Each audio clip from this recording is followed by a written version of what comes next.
I appreciate your patience with our technical difficulties there. Technology is always wonderful when it works, and well, not so great when it doesn't.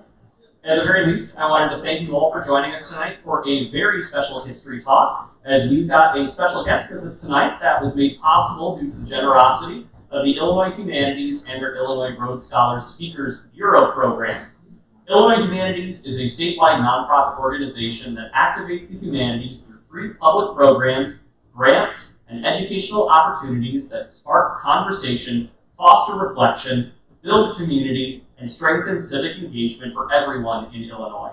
Their traveling speakers program, the Rhodes Scholars Speaker Bureau, supports organizations like ours by inviting authors, writers, historians, performers, and more to present free programs like the one that we'll see today, which will share their knowledge, expertise, and passion with us.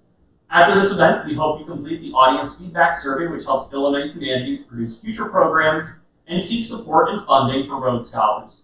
You can learn more about Rhodes Scholars presentations and other Illinois Humanities programs and grant opportunities at ilhumanities.org.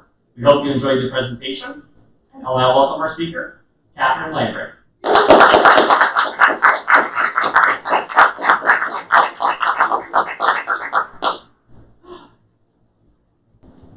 I did a program last night in Olney, Illinois.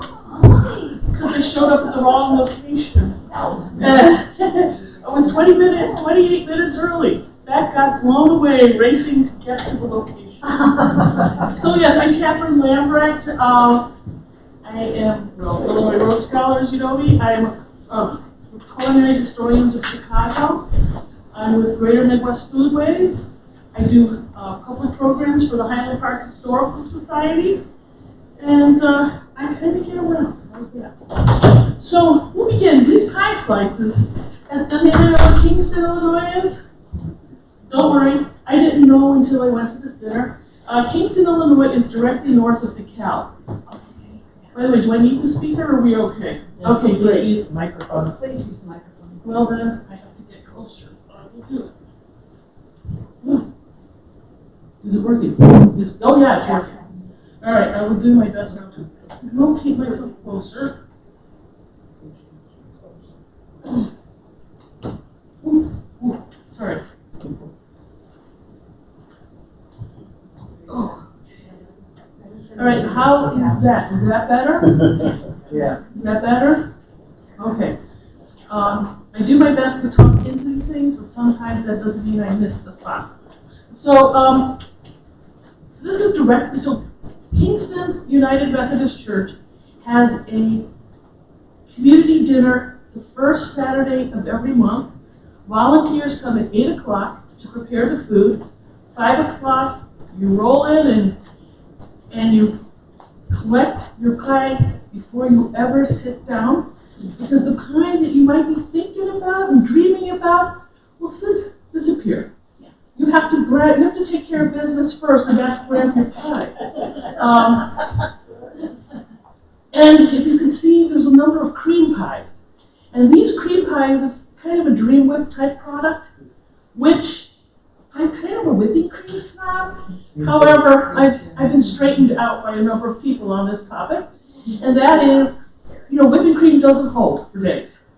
And so it's better to use the Dream Whip, and some places like North Nook, up in Wisconsin, which is famous for their pies, they also use Dream Whip. Now me, like I said, I'm a whipping cream snob. However, you mentioned Cool Whip and I just dissolve, because that was what my grandmother used. So if you wanted mit Schlag, I'm there, Oma, I'm there, Oma. So years ago, I spent time in Eastern Europe and Soviet Union. And we would make my grandmother's German apple cake. We had an apartment in Moscow, and we had a number of people coming over. I'd make German apple cake. And of course, remember, there's a little bit of alcohol involved. And people, these Russians would come in, take a look at what was for dessert, and they go, my dream has come true. I'm going to get American apple pie. And of course, I'm one of those people that, they say, don't explain your mistakes to people. I went, no, it's German apple cake. Listen, you're an American, these are apples, it's American apple pie as far as we're concerned. And I was like, okay. But I didn't know how to make an apple pie at that time. And I spent a prolonged period of time at home one winter, and I decided to learn how to make apple pie. And I started with like the joy of cooking, and they had a very simple recipe for crust, and that was with oil and flour and salt and that kind of thing, and you pressed it into place. And that was satisfactory for a little while, but I felt I needed to know how to do that rolling pin thing, and I did eventually knock it out. Because you make 2-3 pies a week, and you can't eat them all, and suddenly people are dropping by to say hi. They don't usually drop in to say hi, but they wanted a piece of pie, and I was very happy to serve it to them. Well, then I got involved with the Lake County Fair, and that came via a friend who was a hand quilter, and she had gotten Best of Show for her quilt, so I came to be supportive. After I saw what she did, I walked over to the pie section, the pie and the cookies, the cooking section. And I was like, damn, I can do better than this, and I can do better than that. You know, those are kind of the words that get you into trouble. And then I went and got the premium guide the next year, and I signed up for a bunch of things, one of them being pie. And I did okay for a first time, but with the pie, I think it might have come in third place, something like that. But there was a very useful note behind the judging certificate, and it said the crust should be thinner. So then I knew if I'm doing a competition, the crust will be thinner. The next year I showed up and I got champion of pies. This is my second year, you know? And the third year I couldn't find my pies. And that's because when you're grand champion and Best of Show, they put your pie in the refrigerator. And I don't know if you paid attention at state and county fairs, but by the time the fair is over, you see lots of clean plates where the cake and the cookies and everything else once lived, but they had gone moldy. So it was an honor to be in the refrigerated section. My cousin came with me to the Lake County Fair to pick it up, and we got home and we put our glasses of milk out, and then we sliced into that pie. It didn't taste very good because it had been sitting in a refrigerator for 5 days. What else did you expect? But, you know, and I actually even went on to do the state fair, and in that case, there was an article in the Chicago Tribune, and they said, don't do the cakes and the cookies and the breads. Do the obscure contests. So I read through it, and they had one for foreign breads. I made Swedish limpa bread. I have never made it since, but I got Best of Show for Swedish limpa bread. And one of my friends, his wife was Swedish, and she'd spent years perfecting her efforts, and I come through with one and done, and I get the ribbon. He was not very impressed. But what's cool about pies is you don't necessarily, you know, it's something that it doesn't always require a lot of brick and mortar efforts. So here you've got a bakery out in the middle of nothing, like you see a tree, nothing in Nevada, but you see those things lined up in the front, balled up. I think that is poop. I don't know if it's buffalo or horse or cow, but I think that was the fuel that they were using for their fire. And obviously they were pulling it off. Dutch ovens can be used to make a pie, and frankly a lot of other things, but in this case we'll talk relative to pie. And a Dutch oven with coals at the bottom and coals mounted on top makes it quite a respectable oven. Though I did learn recently at one of these talks that brisket, you know the briquettes that you use for your grill? Each one of those briquettes is approximately 50 degrees. So you can line up 5 underneath, 5 on top, and you have, you know, quite a warm oven. I didn't know this until recently. What's also cool with apples is that you can take 20 bushels of apples, and when you cut them, core them, dry them, they can be down to about 3 baskets of 3 what do you call it? So you go from 20 to 3 in the baskets. What is it? Bushel. Oh, thank you. I'm sort of like, what's a bushel? I don't know. But that's pretty incredible. So they're very portable. Somebody can take that on their Conestoga wagon across the country, and if they're low on foodstuffs, you may just rehydrate a pie, rehydrate the apples, bake off a pie in the evening, and it might be breakfast, lunch, and dinner for the next day. So but it's not a pie like you go and pick up at the store today. There's no cinnamon, there's no sugar, the flour might be rough, there might even be a stone in there, that's where sifting comes in, but it's functional. And when it comes to the context, so when I started doing this talk, which was over 20 years ago, a friend challenged me to say that pies are not American, they're European, blah, blah, blah. I came to the conclusion it's sort of like pizza. You have Italian pizza. If you order a pepperoni pizza in Italy, you get a pizza full of peppers. And I'm talking vegetable peppers. When you make a pie, you ask for a pepperoni pizza in the United States, you get that delicious sausage on top. And by the way, the pepperoni is now 101 years old. It was an American invention. So it's sort of in the context of, yeah, it's an idea, it's a good idea, and we made it our own. We executed things the way we wanted to. And if you listen to the Great British Baking Show, we don't make anything like what they do. And we have our soggy bottoms to worry about. Oh my goodness. One of the things that I'm involved with is with Greater Midwest Foodways, and we sponsor a contest at a number of Midwestern state fairs, and in Illinois since 2009. This happens to be a pie that was from the Minnesota State Fair. 50% is a written history about the recipe, 40% is the preparation of the dish, and then 10% is presentation. And in this case, they used a number of family heirlooms to show what their family, how long this has been in their family. Now, Johnny Appleseed traversed from Pennsylvania, Ohio, Indiana, and Illinois. He's buried, by the way, in Fort Wayne, Indiana, or at least they claim that he's buried there. I don't know. There's one of these things where there's some doubts in some people's mind. I don't know. There's a grave. That's what I can say. The apples that he grew, or that he pressed for, these were apples intended for making hard apple cider. It was not for eating out of hand. And this was an era where they didn't know anything about how to prevent disease. So milk could be dangerous to drink, water could be dangerous to drink, but fermented beverages were the way to go, which is why there was sort of a lot of people were very imbibed on this quite often, and we sort of had a nation of quasi-alcoholics. So when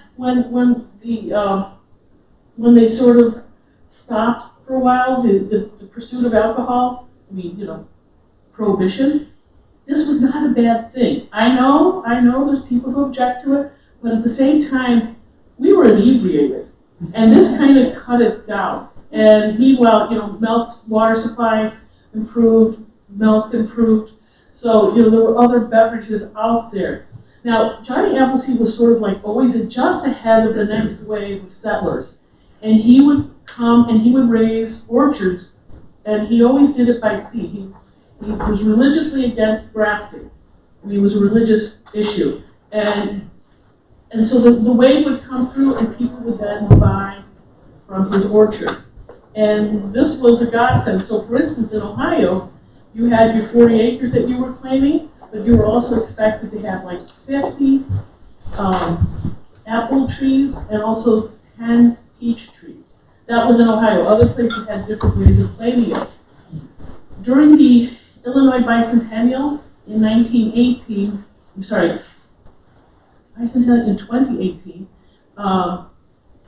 the Illinois State Historical Society had a project of delivering one Johnny Appleseed tree to each county. And Highland Park, which is where I'm from, we have a Stupi, it was called the Stupi Cabin. It was built in 1847, and the president at that time of the Illinois Historical Society lived in Highland Park, so she gave us her tree, and it's still quite little. It hasn't really fruited yet, and because it's an apple that's intended for for hard apple cider, it comes on the early side. So apparently, I keep missing it. And the thing that's quite impressive to me, one little detail more, is that the apple tree is supposed to be from Johnny Appleseed, which is quite incredible because he died in 1845. During Prohibition, a lot of fruit trees and grape arbors that were intended for making wine or cider and such, they were cut down by the feds. So that anything survived, just considering the amount of time, is quite impressive. In Lake County, which is where I'm from, on the Illinois-Wisconsin border, a friend of mine is a collector of 19th century apples. And of this array of apples, the Civil War era, he has yet to identify the exact species. He has the information, but he just hasn't been able to match it up. The only apple that he had to bite into to verify what it was the Ida Red, which is at about 9 o'clock. The sheep's nose apple, we have this little deal. He gives me some apples. I will make them into like a cake. I will make some applesauce, and then I give him my review of how good of a baking apple it may or may not be. The sheep's nose, he told me not to bother testing. I said, well, it's here, what the heck? He says, it doesn't taste very good. Well, I optimistically tried it, and I can tell you, it doesn't taste very good. It's chalky, it's got no real flavor, and he really grows it for one friend. That friend is quite lucky that he would do this for her, because really, it doesn't deserve to live. Then at about 1 o'clock, you see there's a Rhode Island greening. This is the greening apple. If you look at a lot of like 19th century cookbooks, this is the apple that they talk about all the time. They don't always refer to it as Rhode Island, but they refer to it as greening. And I took one to a history conference and I said, this is the apple we've been talking about forever. I hope they were impressed. But the apple at the far right, the Esopus Spitzenberg, is one of 2 eating out of hand apples preferred by Thomas Jefferson. I had that same reaction. Wow, Thomas Jefferson. So I gave it to a friend who has a strong sense of history, totally forgetting that his wife is from Virginia. They were trying it, and he's like, oh, this is an apple, we share with Thomas Jefferson. And then his wife went into a reverie because it reminded her of all the apples from her region. And by the way, apples are a visitor or a shade from a foreign land. They're from Kazakhstan. But because of the way the apples progress, there's certainly regional apples, and that's what goes on. So here's a piece of apple pie that I made. I would say the crust is not especially thin, but I wasn't making it to impress a judge. I was just making it for my family. You get what you get. Do you happen to know what this is? Take a gab. Just take a stab. All right. What? Just take a stab. Yeah, go ahead. It's an apple pie. Is it the apple pie that's made from like the graham cracker? It is the Ritz cracker, which is actually more expensive to make than a regular apple pie. Apple pie is kind of labor intensive. This is not as labor intensive, but it's more pricey. So the first time I made the Ritz cracker mock apple pie, I'm a mortal like the rest of you. I did not read the instructions thoroughly, and I made mock apple sauce. And I'm one of those people that likes to eat their mistakes. It kind of reinforces the lesson. And I did that for a while and then discreetly threw it away. But to make a mock apple pie is you make a crust, and you sort of gently break the crackers. Then you pour simple syrup, sugar and water, 50-50. And then you sprinkle on some cinnamon. You dot it with butter, put the top crust, and you bake it off. And it also gives credence to the idea of the scraping the bottom of the barrel. This could be made just with your, dried crackers. And sometimes it was flavored with vinegar. But it was kind of cool to try it out. And I took this to my dad's senior citizen group. I did not make an apple pie. I only made this amongst some other pies. They were absolutely convinced it was an apple pie, and I kept saying, no, it's not. No, it's not. And then I finally told them, look, it's a Ritz cracker pie. You're kidding. No.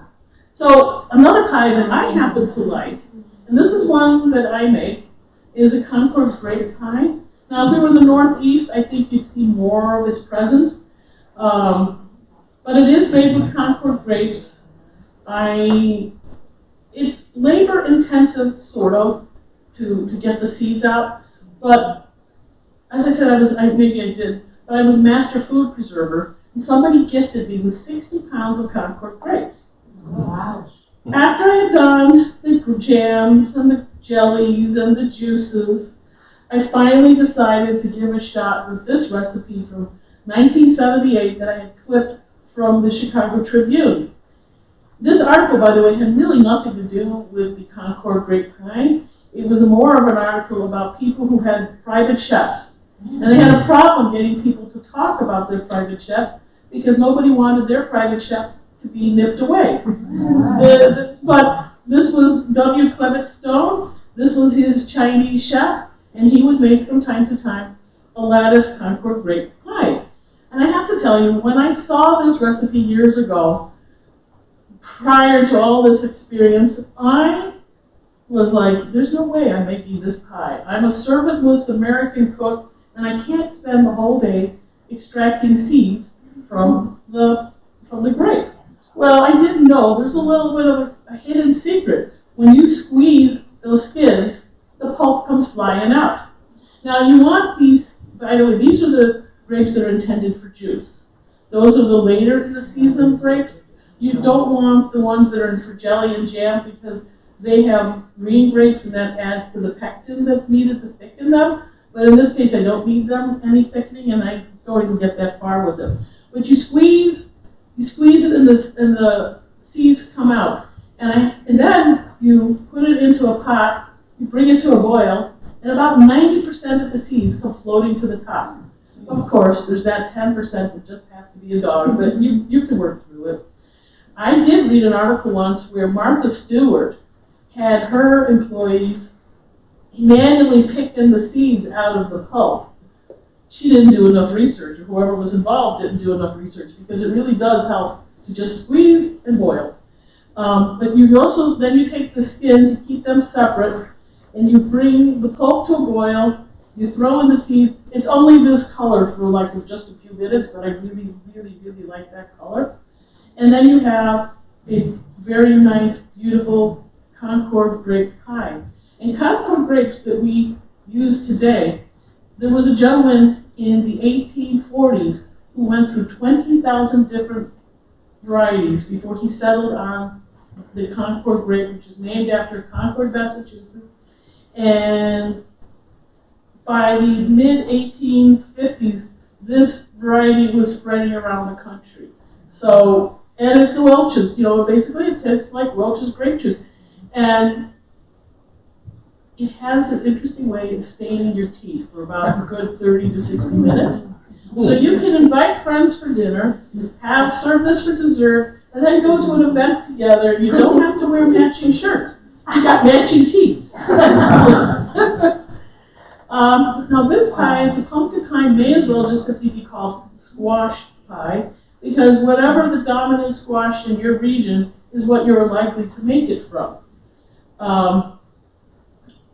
This is the sugar pie pumpkin, the Curcupita Peppo. This is the one that you can buy at the grocery store.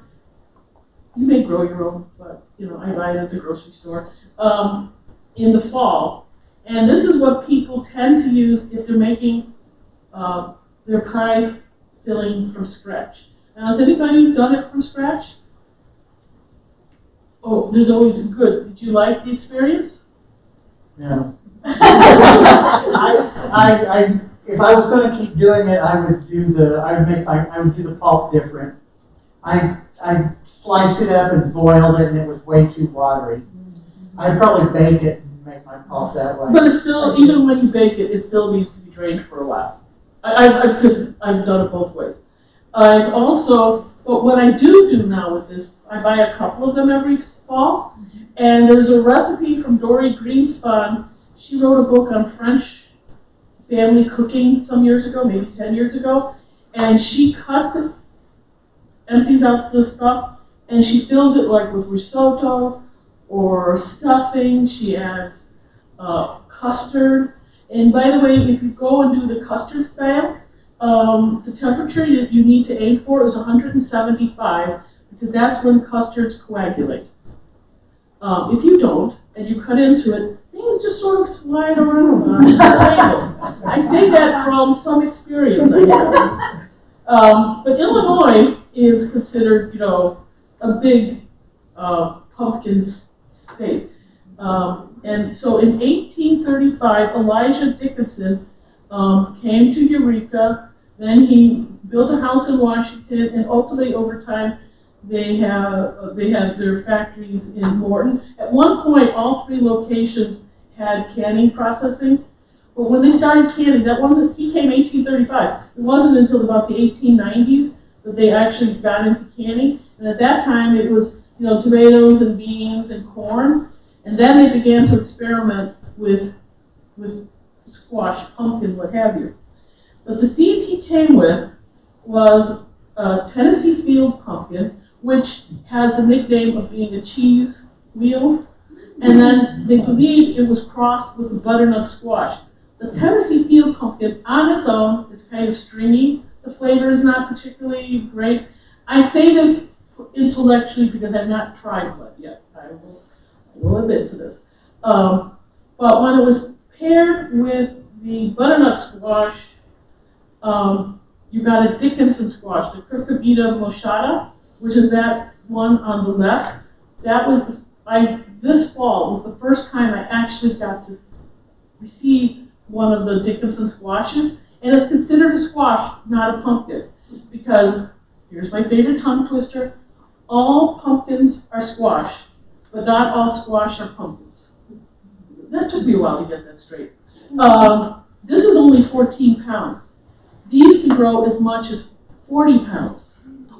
And from Morton, Illinois, a circumference of 80 miles is where most of the pumpkins grown in this country are located. However, there was a shortage in 2009 and 2010. That did affect your getting a pumpkin pie on the table, but it did affect if you had a veterinarian who suggested to fold in pumpkin into the dog's food, you were in trouble because you were looking for this all over the place. The interior of the Dickinson squash is very thick-walled, and the seeds are all located. Now, I have not tried or seen or looked at yet a 40-pound version, because it could very well be that you see this little area where, and the pumpkin is way out there, the thicker walls. I don't know, but I've always read that was one of the reasons it was desirable, was that small pod of pumpkin, the seed, like you see on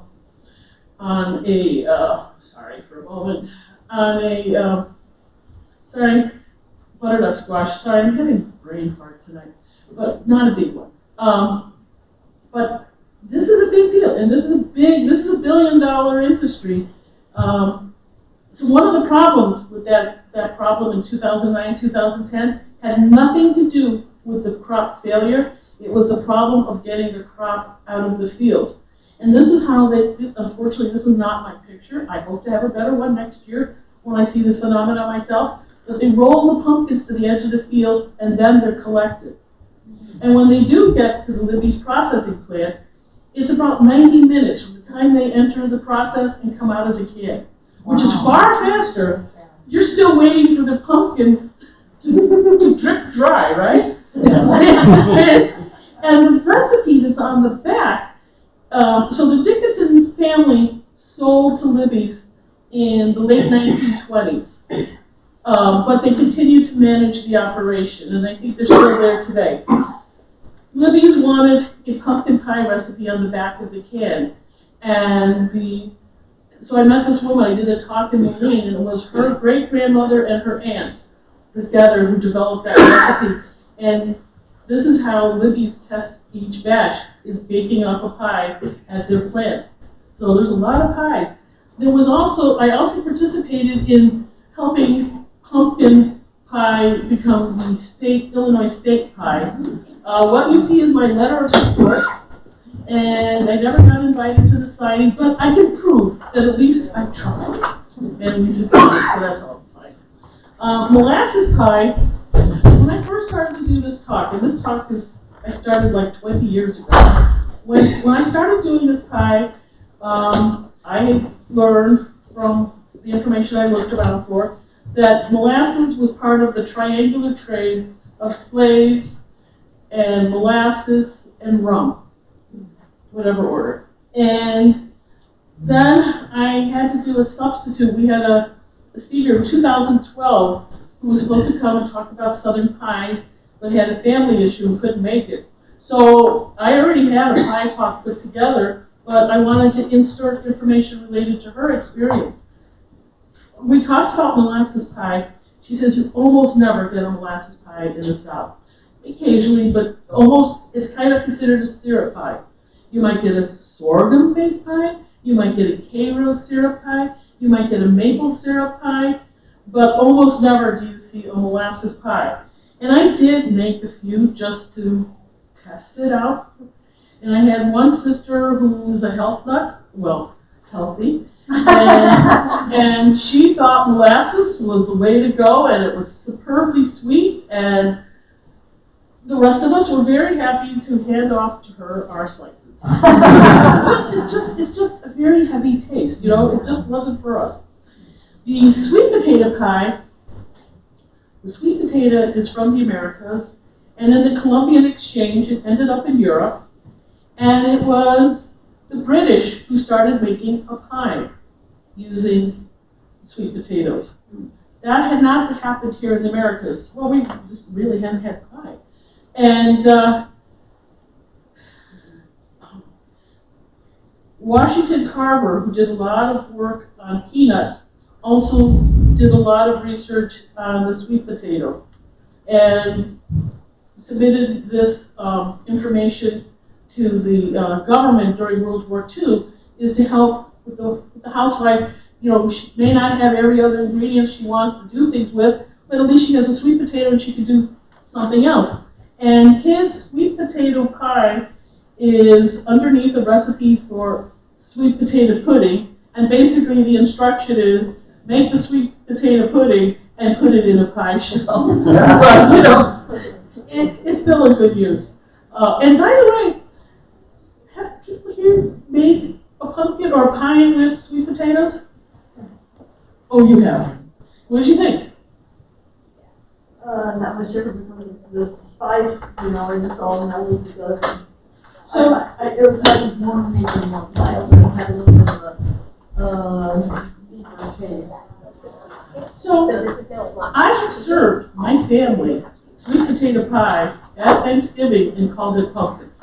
Yeah. And nobody was any the wiser. Because, yes ma'am. Yeah, when I was in Texas, I went into the school cafeteria where I was working at the school, and I said, "Oh, you have pumpkin pie," and they gave it to me, and it looked wrong. It was yellow and it looked lumpy, but it tasted just like pumpkin. And I said, "What is this?" And they told me it was sweet potato pie. Yeah, because it's the classic sweet potato pie has the same seasoning as pumpkin pie. No wonder we have a problem escaping pumpkin pie seasonings in the fall. Well, here's another pie, a bean pie. Has anybody here had a bean pie? All right, let me just tell you really quick, so I'm almost like telling you the big surprise. It's seasoned just like a pumpkin pie. So it may look a little different, but it tastes like a pumpkin pie. What's that, black beans? Oh, I was going to tell you. No black beans, because that doesn't look black, does it? But navy beans, pinto beans, is what it tends to be made from. You know, you're free to do whatever you want. You can do it with a black bean.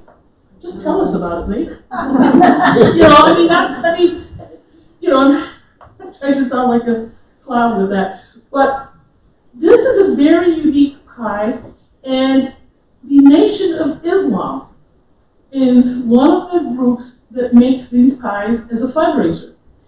It started in the 1930s, but generally you can't very much find information. We know that's what they say, we just can't find evidence.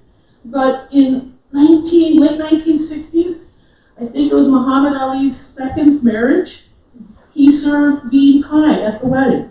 And that's when it became sort of escape, you know, the very tight crowd. And I talked to a woman in Chicago about 10 years ago. She has a bakery called Brown Sugar Bakery. And she told me she was familiar with the bean pie. She said if she put it out on the counter or in her case, she said it would still be there a week later. Whereas pumpkin pie and pumpkin pie slices, all these things rotated out. But if you have somebody who's black, Muslim, then they're familiar, and this is one of their pies that they start licking their lips for. And you can sometimes find them on Stony Island and roughly around 79th Street in Chicago. And they're wearing, you know, these little kids with the suits and the bow ties, and they're selling them. It's a pie. There's 3 different methods for making this pie. Canned beans, or you take dry beans, rehydrate them and cook them and then make your filling. Or, and this is one that was a surprise, you take the beans and put it like in a blender or food processor, and you let it spin around for about 5 minutes. And it basically makes effectively bean powder or flour. Boil some water, pour that powder into the water, and it just immediately thickens. It's almost like some magic show in your pot. You'll see there's little bubbles on there, and that's because when I made this pie, I put it in the, when I put all the ingredients and everything together, then I just let it spin and spin and spin for like about 5 minutes at least. So it got some air in there, which showed up later as air bubbles. Here's a recipe, and I think it's in your thing, I'm not sure, for baking a bean pie. And this was Betty Shabazz. The woman who's attributed for the 1930s recipe is another Betty Shabazz. They're not the same. This is Betty Shabazz, the cook for Muhammad Ali. And, you know, it's a unique pie. You could bring it and people would be surprised. I was told, and I've now since learned it's probably not true, but if you went to Kwanzaa events, you could find this pie. A lot of people might bring it homemade pies and stuff. What I learned this year that doesn't seem to hold water. So I don't know why I even brought it up. So, but it's an interesting pie, and you can make it yourself, and it will be the first time just about everybody in the room tried it. But I did meet a woman who's had this pie. She was black. She used to date Muhammad Ali's bodyguards, and everything was hunky-dory until she found out he didn't believe in one wife, one man. There was multiple wives and one man, and that's when she took off. Now, key lime pie, I'm glad you like it. Key limes are not native to the Americas, but they were brought in early on because these key limes were something that sailors would plant them wherever they could, because these were the things that they relied upon to get over scurvy. The key lime is in the middle. The Tahiti lime is on the right. The Tahiti lime is a cross between the key lime and a lemon. And by the way, both of these, when they're fully ripened, are yellow, just like a lemon. And you'll see the Tahiti lime, no seeds. And there's seeds in the key lime. Now, the key lime pie, as we know it today, relies upon condensed milk, sweetened condensed milk, and lime juice, and eggs. And condensed milks didn't happen until the 1850s. And frequently, if you are looking at populations in the tropics, there's a lot of recipes that use evaporated milk and condensed milk because their milk spoils very, very quickly. So it was a way to kind of keep things going. The crumb, the graham cracker crust as we know it, wasn't until the 1925. And that's because the graham cracker was out there. It was part of that healthy food thing that was coming from Battle Creek and that region from the 1870s. But it was a very austere cracker. But Nabisco added sugar. And then suddenly, it's the basis of, making crust for cream, for cheesecakes. You're making s'mores, which, by the way, I learned s'mores are from the 1920s. The recipe was originally on the back of a bag of marshmallows from the 1920s. Then you wouldn't have your 7-layer cookies if you didn't have the Nabisco graham cracker. Now, this kind of pie, where they used the yolk for the filling, typically would have a meringue. Because you wanted to get the full value of your egg. Unlike today where, I don't need the yolk, so they throw that down the sink, or, at least I've seen it with my younger family members. No, back then you made sure to use everything. I put on whipping cream because I enjoy that more than a meringue. But it should have a meringue on top. At least if we're going to go that classic route. Now, pecan pie, the Latin name is Caria illinoisensis. And it's found along the Mississippi River. And it's an introduced crop to Georgia as an unintended consequence of the Civil War. There was no, back then, after the Civil War, they didn't have enough labor. The labor they had was expensive, so they were looking actively for crops and the pecan fit the bill because it could make a large shell. The shell was full of meat. It was disease resistant and tolerant of the climatic conditions. So that's how the Georgia became, got all these pecans. By the way, so talking again to that Southern food writer, oh my God, when I told her that pecans was an introduced crop, she was shaking at the other end of the phone. She was so angry because she had never heard this before. She just accepted that this was the natural zone for pecans.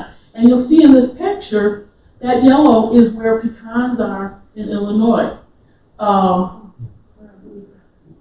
think, I'm not quite sure, like my sister's in McLean County, no pecans there. But if it's going that far north, it's also into Wisconsin. The collection of the pecans, if you're doing it manually, oh, by the way, that's what I forgot. The other thing that was important was that they could harvest everything at once. Less labor. But if you're doing it yourself, you get one of these contraptions with the wires, and when you roll over the nut, it will pop and go inside. On the lower left is about 57 pounds of pecans that a friend of mine collected from her home. She says it was probably at least as many more on the ground. But she said, at this point, I was tired of it. And the pecans in the lower right-hand corner, the larger ones I got at the grocery store. The little ones are from my friend's trees. And I have to tell you, it took a lot of effort to get one nut from her trees that was cold. They kept breaking on me. I was not having a good time. The chess pie is considered one of the root pies influencing the pecan pie as well as the molasses pie. And this is, at least as of a few years ago, this was the earliest known recipe for the pecan pie from 1886. Prior to that, it was this community cookbook from St. Louis, and from 1899, the recipe for pecan pie was submitted by somebody living in Texas, which makes sense because that's one of the natural ranges of where the pecan grows. It's basically along the Mississippi River and its tributaries. It's into Texas and into Mexico. But it's, like I said, it's not from from Georgia. The real recipe, this is the recipe that really got this thing going, was Cairo syrup was sold into the marketplace the first time about 1902. The headquarters of the company was New York and Chicago, not Alabama. This is my friend's, Mr. Rose's recipe. He did a lot of the research related to these pecans. His favorite recipe is butter. The filling is made from butter and brown sugar. So again, that molasses-y taste. And I think it's in the I think you have information related to it. If you don't, but if you do make this recipe, this is one of those where if it's jiggling, you open the oven door and you kind of move it back and forth and there's a lot of wiggly, close the door, wait a while. If it's just a little bit of wiggle, take it out, and it will continue cooking while it's sitting there. Edgar's observation about the pecan pie was that it was very unique because he said nut desserts tended to be, the nut was there ground up, kind of like background player. But he says the pecan pie, the nut is front and forward, a very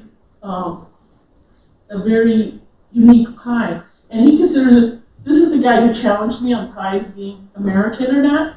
He considers this an American pie. So I met him somewhere. Indiana sugar cream pie is considered desperation pie in two situations. One is you look out the window and there's the minister coming down the driveway in his horse and buggy and you have nothing to serve. Or you just don't have much going on at home and you still need to serve something. So it's desperation under those categories too. And it's a very simple pie. You make a crust, the bottom crust. It's cream, flour, and sugar. It's sometimes called also three-finger pie because you take your 3 fingers and you kind of rotate it inside the crust to mix everything together. You might sprinkle some nutmeg or brown sugar on top, and then you go and bake it off. And of course, it doesn't take very long. It's effectively kind of a custard pie, but there's no eggs involved. So it's flour and sugar and what have you. This is great-grandma's pasties. They're from Washington, Diana Ware, from Washington, Illinois. And pasties are these hand pies. They were useful and popular in the Upper Peninsula at the copper mines and such. And it was made of beef and potatoes and turnip and what have you. And I always understood it for a long time that it was you held it at one end and then ate it. Well, you know, you go to YouTube sometimes and you learn things you didn't even know you needed to learn. And there was a woman from Cornwall who was especially good at making these pastries. And she says, no, you hold it with 2 hands and you eat the entire, that filling. And then you take the crust and you throw it down the coal mine to the fairies. And you always want to keep, and this is, a population that really does believe in fairies. So you want to keep the fairy population happy. This is rhubarb. This is a Centennial Farm. It's in northern Lake County. That sign is gone. It appears that farm finally changed hands. It could well be it's well over 100 years because that sign is quite faded. But it's on the prized patch of rhubarb. And a number of older farms have their prized patch of rhubarb because it was one of those harbingers of spring. You have your strawberries, you have your asparagus, you have your rhubarb. Now, rhubarb is not from the Americas. It was from Siberia. My sister and I were in Leningrad. That gives you a timeline right there. We were in Leningrad and we went to a farmer's market and they were selling rhubarb. Oh, the joy we had with the rhubarb. Everybody around us looked at us like we were nuts. And I bought probably about 10 pounds. And I'm telling you, those Russians were looking at us because I'm pretty darn sure their consumption of rhubarb was not as a dessert. It was more medicinal, so it was probably boiled, got all of that sour, bitter stuff, and you drank it down and you hoped your kidneys or liver or something was better. No, we went on a full, rampage of all sorts of rhubarb desserts. But rhubarb entered the Americas in the 1870s, and quite early in the 19th century, this plant was propagating across the country. It became quickly a favorite. At the Iowa State Fair, we did have a rhubarb pie.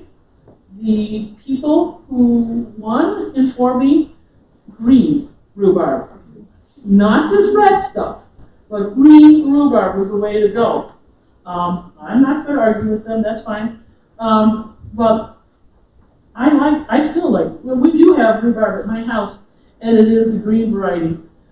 Okay, so this is a tale of tears. The apple maple pie with cornmeal crust, submitted to the Crisco Pie Contest circa 1993. That was something I did.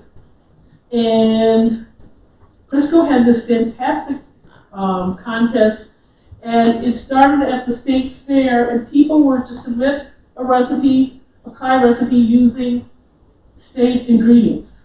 So we have plenty of corn in this state. We have apples, at least, in northern tier of Illinois. I don't know how it is here.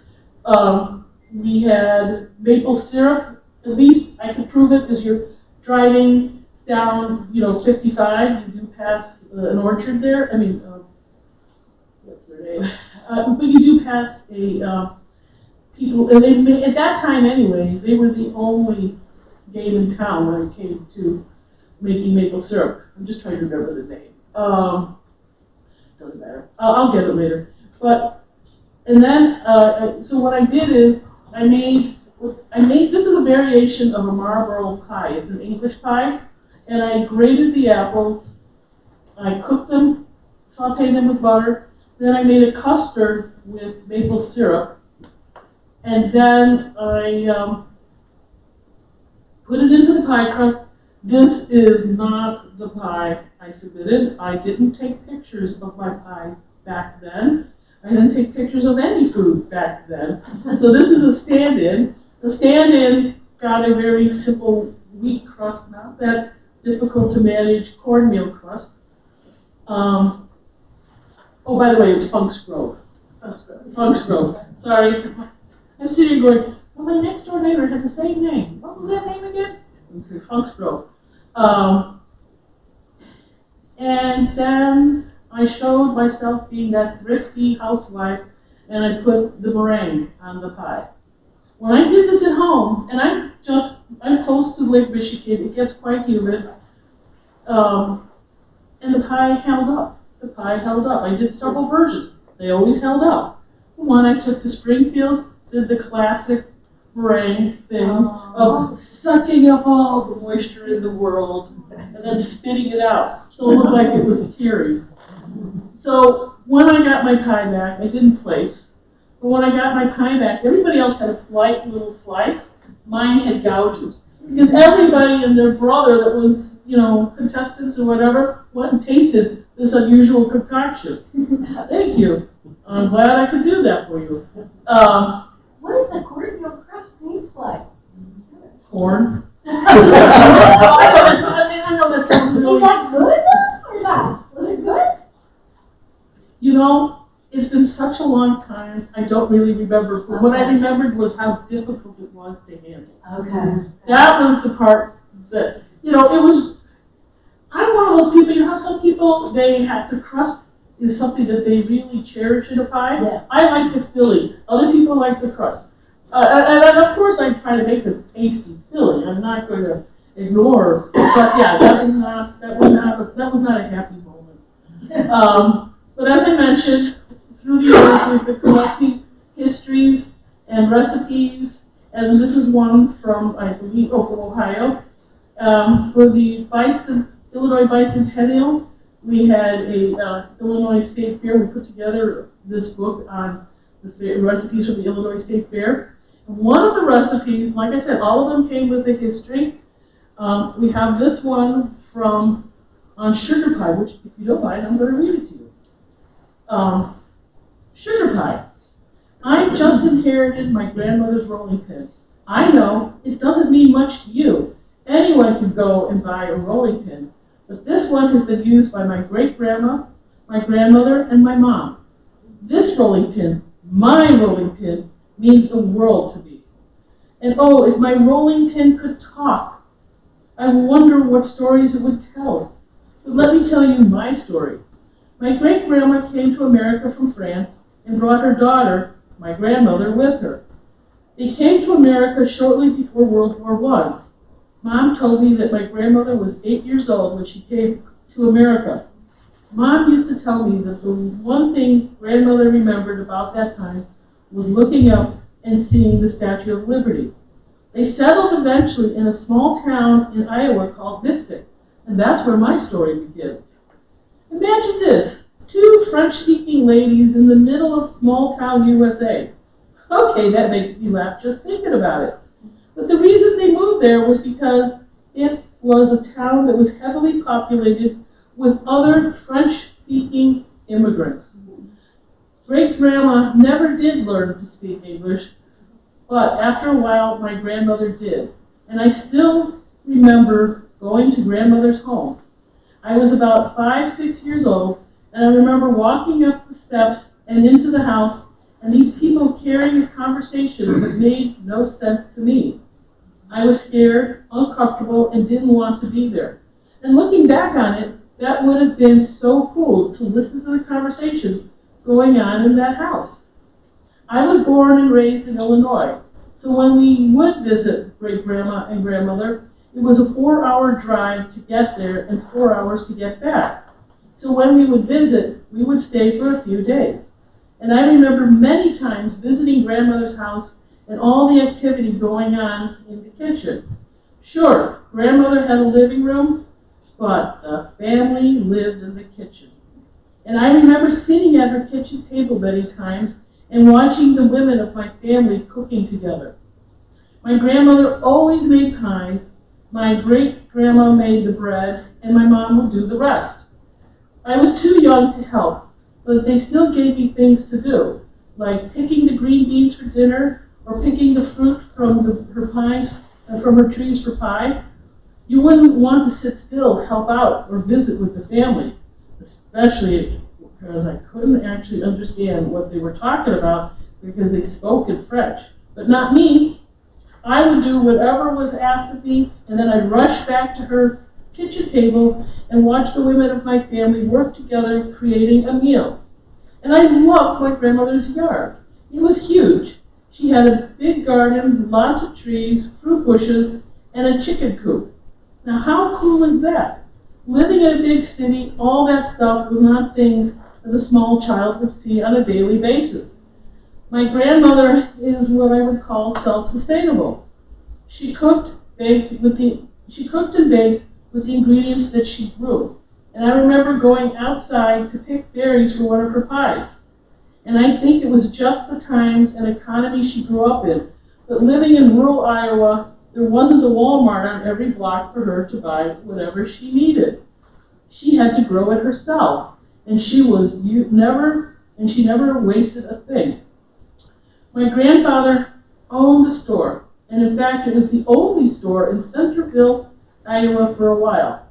My mom used to tell the stories of his store, and I kind of imagined it to look like Olson's Mercantile in Little House on the Prairie. I always thought the Olsons were rich, and people who owned stores were rich. Well, that was not the case. My grandmother worked every day in the store with her husband, and when my mom would get home from school, she was the one in charge of making dinner for her family. My mom has 2 siblings. She has an older sister and a younger brother, and there's a 17-year age difference between my aunt and my mom, so my aunt wasn't around a lot to help. And my mom's job was to make the meals for dinner, and one of my mom's favorite things to make for dinner was chicken and noodles. And she would make the dough and roll it out before school. They came home after school, cut them, and use them for dinner. My mom made that dish many times while I was growing up. Is that dish familiar to people here? Over mashed potatoes? Yes? Yes. Yes, I served that to an event in Chicago. They were fine with the chicken and noodles, shocked by the mashed potatoes. And I said, but you know what? Well, I mean, because they have all these carbs. I said, you're working on a farm, you need the energy, you need all these carbs. My mom is a great pie baker too. And I'm sure she picked that up from her mother. My mom made pies for school functions, funerals, and as a dessert for her family. And just as I did for my grandmother, one of my jobs growing up was picking the fruit for her pies. I loved watching Mom make pies. So one day, when I was about 8 years old, she invited me to make a pie with her. She had just made a full pie for a neighbor, and she had leftover pie dough. She showed me how to make this wonderful pie called sugar pie. She had made it for us many times, but now I get to make it. Great-grandma created it when there was extra pie crust dough. Remember, nothing was wasted in her family. This was her solution when there was extra dough left over. And this pie doesn't look pretty, it doesn't fit in a pan perfectly, and let's admit it, at a bake sale on looks alone, this pie would not get sold. I think we would all buy it if we had it available, right?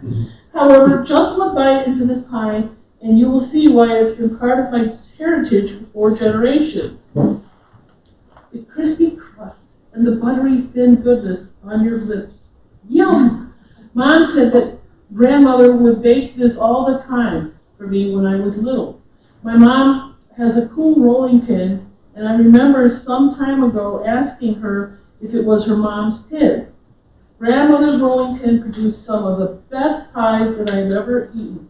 And I'd love to have that rolling pin, and I'd love to have that rolling pin, and as my own daughter grows, I would like to use it and pass it down to her.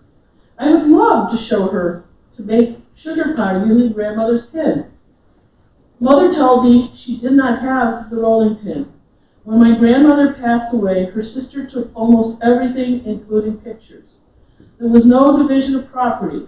I can only imagine what my mom must have felt like, and I guess it caused a major friction between my mom and her sister for years. And if I had a fairy godmother and she granted me one wish, my wish would be able to cook with the women of my family at grandmother's house. I would have loved to cook with all these women. Great-grandma and grandmother were taken away before I could really cook with them. For the last few years, for whatever reason, my aunt has let loose some of grandmother's treasures and let Mom have them. These treasures aren't valued much in money, but most have sentimental value that is priceless. And in February this year, my mom called and asked if I would like one of grandmother's treasures. Not even asking what it was, I said yes without hesitation. I have only one other thing that belonged to my grandmother. Well, not really. It belonged to my grandfather. It's an ashtray from his store. So Mom didn't tell me what the treasure was, only until what the treasure it was, only that she would give it to me the next time she saw me.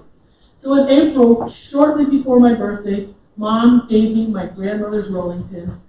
I have very few memories left of that great grandma and grandmother, but sitting in her kitchen table watching her make pie is still very vivid in my head. And going out in her yard collecting fruits for her pie is another one. The same rolling pin that my mom made noodles for her family.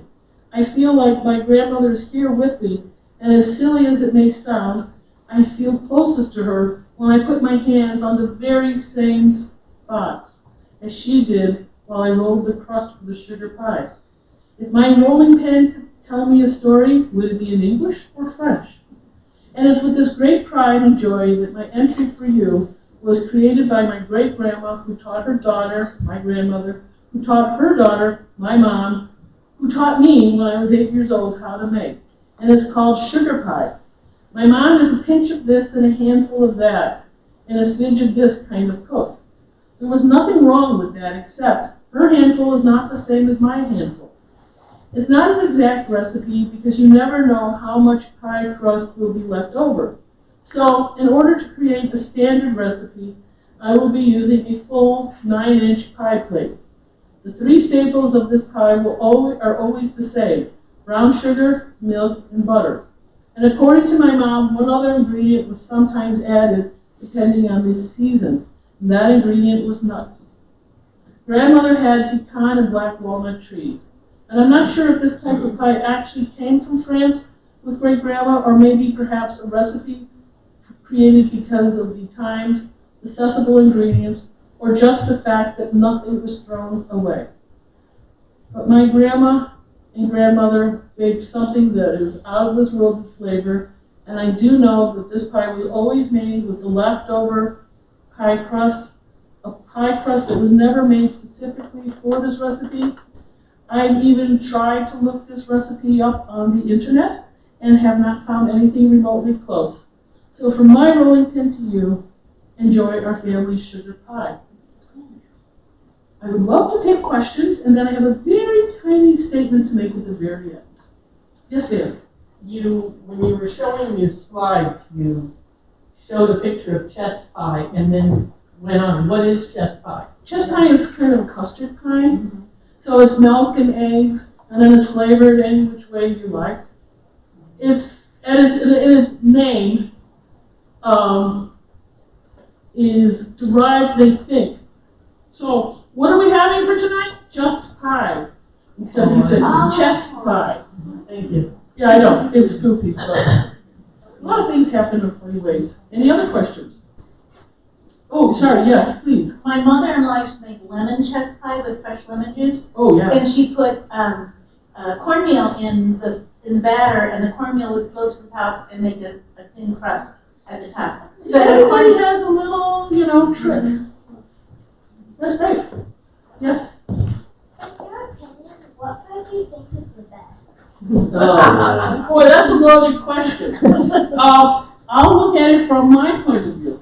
I really like the Concord grape pie, largely because you just don't see those coming and going. I will make apple pie. It's a lot more work. And in fact, my technique, just so you know, for apple pie, a lot of recipes, 4 apples, 6 apples. Well, the apple could be little, it could be really big. So what I tend to do,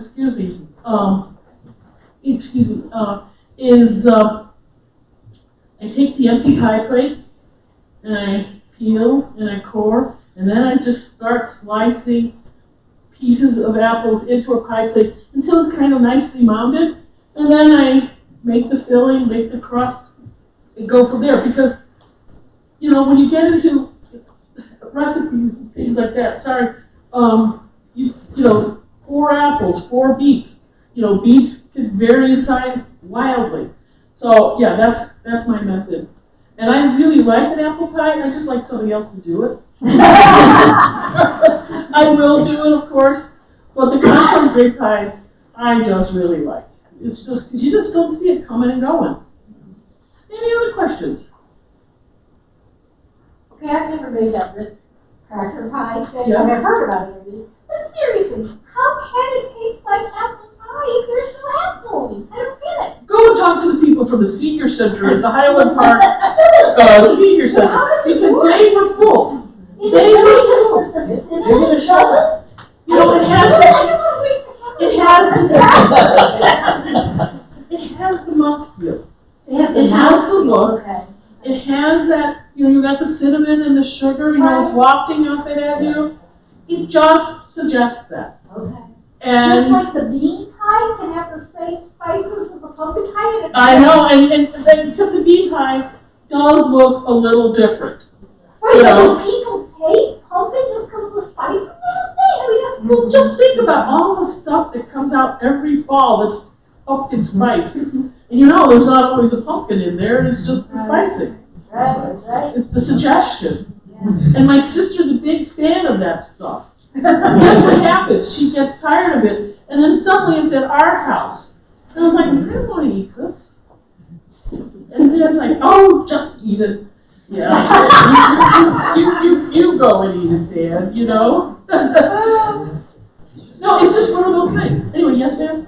You showed the map of Illinois with You wanna go back to that? farms. Yes?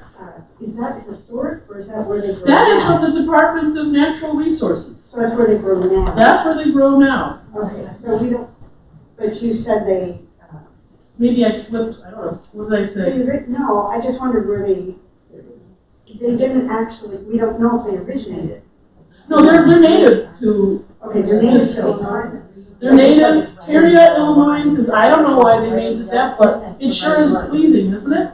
And it's a type of hickory nut, by the way. Oh. Um, So they go up into. So they go further north. I'm actually doing a talk in Wisconsin in October, and I want to go and find a similar slide from the Wisconsin Department of Resources, because I was told not have it too Illinois-centric, you know? Well, if they follow, you said they follow the Mississippi and the River. tributaries, so that would go up into. I mean, clearly, it's not stopping at the Wisconsin-Illinois border. They're not that disciplined. And it would be interesting about Iowa too, and. Oh, yeah. Oh, it's Iowa, Missouri, I mean, it's, you know, Illinois, I mean, the Mississippi River is tributaries. So my friend lives, not far from a tributary from the Illinois River. So, and she has this. And the thing was, until she started showing me her graph, intellectually I knew there were pecans in Illinois. But that was the first time I really saw any. And this, last fall, I was darn close to Cairo, Illinois, and there was a sign on the side of the road, handwritten, pecans for sale. And if I had a little more time, I would have stopped that moment and taken a picture, but then I didn't go home that way. So, but I finally saw my first pecans for sale sign. I was thrilled. I get thrilled by stupid things, let me tell you. This is like, you know, woo! It's like, no! Anyway, any more questions? Yes, sorry. So I hadn't heard of the bean pie until tonight, but you mentioned it was a primarily Muslim cuisine. It's black Muslims in the United States, and they tend to be in large metropolitan areas. Oh, okay. Do you know if it's ever been made with chickpea, or is it always that one specific kind of bean? I'm just telling you how they make it. You're welcome to make it any way you wish. I mean, why not, you know? Then it becomes your pie. I mean, you know, that's how things develop sometimes. People go and check it out. But I mean, do you have anything against the navy bean and Oh, not at all. I was just curious because of like chickpea and like hummus and like the, you know, frequency of that in like the Eastern cuisine. Right. No, I make hummus at home. I don't know. I'm just telling you what I've Yeah, learned. absolutely. Thank Right. you. But like I said, you can start the new wave. Why not? Can't hurt. Yes. I always heard that sweet potato pie was from the South, that was a big thing in the South, but. Yeah, they do it there, like they do pecan pie, but it started in the UK. That's really interesting. Right. I mean, it's just the Columbian exchange, and I think probably at that time you weren't finding people making that many pies, so it works. Mincemeat pie? What about mincemeat pie? Do you ever make mincemeat pie? Is that you talked about? I have made mincemeat pie, but sorry, I borrowed from the people from the Great British Baking Show, and I bought the jarred mincemeat. Then I added chopped up mandarin oranges and other things. You can go call Hollywood or that other lady, Mary Berry. They will tell you how to do it, and it really tastes much fresher and not so stodgy. So I did a tea for people, and nobody was going to go and make the mincemeat pie, so I got up 2 o'clock in the morning and made mincemeat pies. Little tiny tarts, but they were delicious. Oh, fresh nuts. We've always had mincemeat pie in the history of our family because it was easy to, sometimes they would have the dried meat and the dried berries and all. And in the wintertime, this would be a great treat to Oh yeah. Make that, and the kids would take some time to take it to school, but it's always, the meat was the part of the like cut off the heads and things like that, the different parts that they would. So do you have, are you a family of English extraction? French. Okay, okay, that makes sense. I mean, you're nearby, influence each other. Yeah, nobody likes it, but we don't put citrus or fruits or anything like that. We use, like cherries and apples and raisins. You know what, and it probably tastes really good. Wonderful to us, but the in-laws, anybody that marries in the family, don't know about it. We had, the oldest recipe that's ever been submitted to our contest where it was documented how old it was from the 1830s. And it was a Christmas pudding. And it was a recipe that you didn't get, even if you were a family until you got married. And then you were informed you had to serve this every Christmas Eve. And one of my friends made it. And he kept referring to it as something like from Willa Cather. Kind of like you're out in the middle of nowhere, but you got all these ingredients. And he goes, and the winning thing that he thought for this was a hard whiskey sauce. He said, you can put that on anything, it will greatly improve it. I have not really made it, but I really enjoy it. I wish he had kept a piece for me, but that's okay. Just a question for her. My grandmother's mincemeat pie, she used not only meat, but suet. Beef fat, does your family use that Well, too? no, if it was available, but that's not a staple that I kept up with, but my grandmother. Okay, So yeah. they used suet that, they thought it was a real benefit, but- And instead of butter, they used beef suet. Oh, yeah. And with the beef. It has a good flavor. And the raisins and currants and stuff like that, yeah. Any other questions? And you can always come up later and say something. It's just fine. All right, I'll pretend we're finished, but if we're not, just wave vigorously. Recipes tried and true, compiled by the Ladies' Aid Society of the First Presbyterian Church, Marion, Ohio, 1894. I know exactly 2 facts related to Marion, Ohio. It was the hometown of Warren G. Harding, which, if you go to the Warren G. Harding Museum and House, you learn all the gossip from 150 years ago related to Warren G. Harding. And it's also where the National Popcorn Museum happens to be. And one time I spent too much time gossiping about Warren G. Harding, and I had to come back the next year to go see the Popcorn Museum. There are plenty of women capable of choosing good husbands, or, if not good when chosen, of making them good. Yet, these same women may be ignorant on the subject of making good pie. Ingenuity, good judgment, and great care should be used in making all kinds of pastry. Which reminds me, would you like to see how I make the pie crust? Because I do have slides on that. Okay, sorry.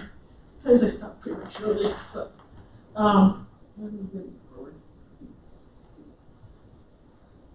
now this is, I will try every darn crust that comes over the transom, at least once or twice. But if I want a pie in the oven in 15 minutes, this is what I do. This is 2 cups of all-purpose flour and a teaspoon of salt. And I mix those together just to get them. And then 2/3 of a cup of Crisco. I use, in this case, I have a pastry cutter. You don't need a pastry cutter. You can take like a knife and do this kind of a scissors motion, and you can cut it in. Somebody else told me tonight that they use their hands and all that. There's many ways to do this. This is just what I do. Then I keep it, I don't want them to be small little bits of fat in there. I want to be able to sort of see them. Because later on, when you roll out with your rolling pin, you're compressing these, and this is what makes those layers that you desire and the crispiness that you hope for. I add 5 tablespoons of ice water, and you really want cold water because you're fighting the fight of not getting the gluten activated, and the cold water helps. Now, I've heard of people putting their Crisco in the refrigerator and the flour in the refrigerator. I've never done that. Like I said, I want a pie in the oven in 15 minutes, so I'm just grabbing. So when I first started to learn how to make pies, I thought the object was to have the least amount of water. And I found those pies that had the least amount of water were the more difficult ones to handle. So, I went then to 5 tablespoons of ice water from the get-go. And what that means is, like, for instance, if I'm making a pie in the middle of winter, your skin's dry, the air is dry, your flour is dry. And you usually end up having to add additional water, but you don't know how much until you kind of get into it. Then I take a fork, and I don't really vigorously stir anything. Don't stir, because that will activate the gluten, and you don't want that gluten to do anything. I just sort of try to introduce the flour to the water and kind of moisten everything. Then when I've sort of gotten that accomplished, then I get my hands in there and I start pressing the crust together. I'm not stirring, I'm compressing everything together. And I end up with a ball like that. Now, if I'm making a 2-crust pie, I sort of split this ball kind of 60-40, 40 being the top crust and 60 being the bottom crust. I have done it fine with 50-50. It's just a method that I kind of came up with. So I roll it out into a patty, and this is where sometimes, well, we'll get back to that in a moment. But this is where sometimes people then throw it in the refrigerator because that's what they were told to do. I have a problem with that, but I'll explain that in a moment. I put the patty between 2 pieces of wax paper. First of all, again, you use the least, and I put tiny bit of flour. And when you see these magazine articles and stuff like that, and you see the rolling, getting ready to roll, there's a big thing of flour at some location. No, you don't want anywhere near that amount. You just want a faint amount just to make it easy to pull off the wax later. You don't need all that flour. And then you start rolling from the center, and rolling from the center, and rolling from the center. And then because it's the wax paper, you just flip it around and roll, and roll, and roll. And you get it to where it's large enough that when you put your pie tin on there, you have some, it's nice to have 1.5 inches. I've done less. If I do more, that's a surprise to me. Then I put an edge on there, and I do a raised edge. Think of it like a gutter. It might help the content stay within the pie. It also, like for instance, when you make a pumpkin pie filling, or maybe it's sweet potato, or maybe it's bean pie, I don't know. But there's sometimes a little bit extra left in the bowl. Well, you can often empty and finish emptying the bowl with that raised edge if it's done right. So you can get a little bit more in there. Here's another example of how to do a raised edge. If you want to do a woven crust, just make it broad and at least the width of your pie. And this one is how I wove. That's that Concord grape pie that I wove. Now this, I'm pretty sure, is a little bit of an exaggeration, but it's difficult to photograph white on white. And I do sprinkle some sugar on top. Now, going back for a moment to the patty and putting it in the refrigerator. So I have made butter crusts. I've had butter crusts with also Crisco, and I've done lard crusts. The thing is, when you put it in the refrigerator to chill, when you take it out, you can't roll it out right away. You kind of have to wait for it to warm up just enough before you can start. So I'm kind of like, I can avoid it. I don't do it. But you're constantly waiting. Here's the pies that I made for my dad's senior center. This, by the way, was a picture which I just took quickly, got home and went, wow, that's a great picture. And one of them, of course, is that pie with the graham crackers, not the graham crackers, but the Ritz crackers. Yes. You made all these one day? Oh, yes. And my niece, who's now like 35 years old, she was a teenager still. She came over and helped. And there was one pie crust, by the way. We couldn't remember. Did we have 4 tablespoons of water in there or 5 tablespoons of water? And what we did is we basically said, let's just go ahead. And that was the pie crust that was the dog to deal with. So we reasoned that was probably the 5 tablespoons of water. Yeah, I did all of these, but you know, I'm kind of I kind of like to punish myself by baking and baking and baking. And then I'm tired. But the senior center really liked it, and my dad was proud that his daughter did this, so it was fine. It worked out. So I think we're done. Yes, or maybe more questions? Go ahead, I don't mind. Did you say, I thought you said that 5 tablespoons was the right. 5 tablespoons. But she put in 4. Okay, so And that we, was could, but we couldn't remember. Was it the one that had 4 or 5? We just had lost track. You know, that's what happens sometimes when you're cooking. Yeah, you lose track, which is why I've now started to just weigh the flour. No, I had a big cooking project several weeks ago, and I finally just ended up converting the recipe to grams because but I kept losing track. People would call. Did I put 3 cups of flour or did I put 4 cups of flour? I could not remember. But when I weighed it, then I knew exactly where it was. How much salt did you say you put in that? 1 teaspoon. Is that crust for, 2 crust? That's a double crust. Like half for a single crust. I think people want to go home.